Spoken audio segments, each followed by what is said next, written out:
New born girl चाइल्डसाठी म्हणजे तुमच्या घरी आत्ताच लक्ष्मी आली असेल, तर तुमच्यासाठी हे फायनान्शियल प्लॅनिंग तिच्यासाठी हे फायनान्शियल प्लॅनिंग तुम्हाला कसं वाटते पहा. तुम्हाला एस-आय-पी करायची आहे ₹5,000ची. 21 वर्षी तुम्ही ही एस-आय-पी कंटिन्यूअस ठेवणार आहे. 21 वर्षात जर 12% तुम्हाला रिटर्न भेटला, तर तुमच्याकडे जवळपास ₹50,00,000 साठतात. ठीक आहे. 21व्या वर्षानंतर तुम्ही एक रकमी काढून तिला ते पैसे देऊ शकताय किंवा त्या रकमेतून तुम्ही काय करू शकताय, त्याला एस-डब्ल्यू-पी लावून देऊ शकताय. ज्या एस-डब्ल्यू-पी मधून तुम्ही दर महिन्याला ₹50,000 जरी काढले, तरी ते पैसे पुढचे 25 वर्ष तिला पुरणार आहेत. मग लक्षात घ्या. एक लिगसी तुम्ही क्रिएट तिला करून देणार आहे. मग हे 50,00,000 तुम्ही एक रकमी काढून तिच्या लग्नासाठी वापरा, तिच्या शिक्षणासाठी वापरा किंवा तिला अब्रॉडला सेटल करण्यासाठी वापरा, कशालाही वापरा. ठीक आहे.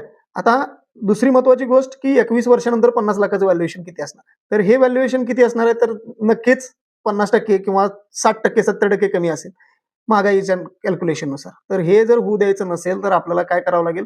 5,000च्या एस-आय-पी मध्ये 10% किंवा 20% दरवर्षी वाढ करत जावी लागेल. म्हणजे ऍक्च्युअल मधले ₹50,00,000 त्यावेळेला 20 वर्षानंतर उभे राहतील. लक्षात येते का बघा?